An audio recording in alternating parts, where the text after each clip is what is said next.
Fyodor Mikhailovich Dostoevsky, one of the greatest writers who ever lived, a man whose novels plunge into the darkest corners of the human soul, yet somehow emerge with flashes of light, redemption, and unbearable truth. He was born on November 11th, 1821, or October 30th by the old Russian calendar, in Moscow, the second of 7 children, in a modest apartment at the Mariinsky Hospital for the Poor, where his father worked as a stern military doctor. His father was rigid, authoritarian, a man who demanded order and morality. His mother, gentle, pious, deeply religious, read him fairy tales and legends from a young age.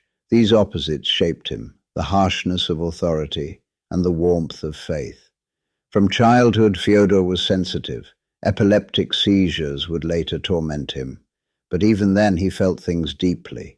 He devoured books, Pushkin, Gogol, Schiller, Balzac. Literature became his escape, his obsession. At 17, he entered the Academy of Military Engineering in St. Petersburg, a path his father forced on him. But engineering bored him. He dreamed of writing. When his mother died in 1837, and rumors swirled that his father was murdered by serfs in 1839, the world darkened further. Fyodor resigned his commission and threw himself into literature. In 1846, at age 25, his first novel, Poor Folk, appeared. It was an instant success. Critic Vissarion Belinsky hailed him as the new Gogol, a voice for the suffering poor. Fyodor tasted fame, but also fell into radical circles. He joined the Petrashevsky Circle, intellectuals discussing socialism, censorship, reform. In 1849, the secret police struck. He was arrested, charged with subversion. The punishment was death. On December 22, 1849, he and his comrades were taken to Semyonovsky Square. They stood in the freezing cold, heard the sentence read, watched as shrouds were placed over them. The rifles were raised, drums rolled. Then, at the last possible second, a messenger galloped in with the Tsar's reprieve. It was a mock execution, a psychological torment, instead of bullets. 4 years of hard labor in a Siberian prison camp, followed by years of exile. In Omsk prison, chained, surrounded by murderers and thieves, Dostoevsky lived among the lowest of society. He saw human nature stripped bare, cruelty, despair, but also flashes of goodness, brotherhood.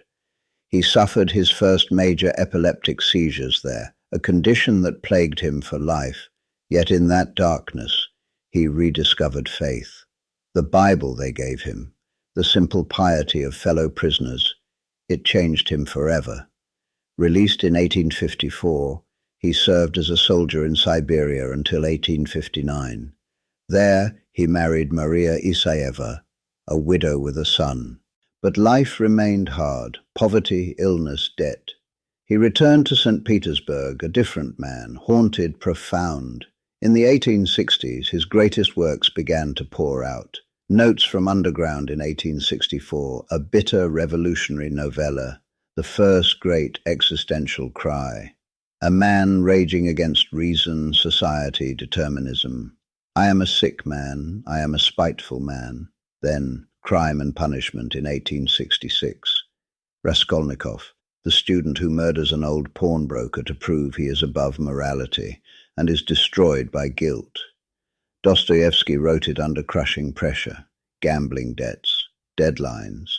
He even dictated The Gambler in 26 days to pay off a publisher, a novel drawn straight from his own addiction to roulette. He lost fortunes in casinos, pawned everything, yet the thrill mirrored the edge of his seizures, the vertigo of life itself. In 1867, he married again, Anna Snitkina, his young stenographer. She became his rock, managing his chaos, his debts, his epilepsy. They traveled Europe, fleeing creditors, but he kept writing. The Idiot in 1868-69, Prince Mishkin, the pure Christ-like soul, destroyed by a corrupt world, Demons, or the Possessed, in 1871-72, a prophetic warning about revolutionary nihilism, chaos, the devils that possess men. He foresaw the horrors of ideologies gone mad.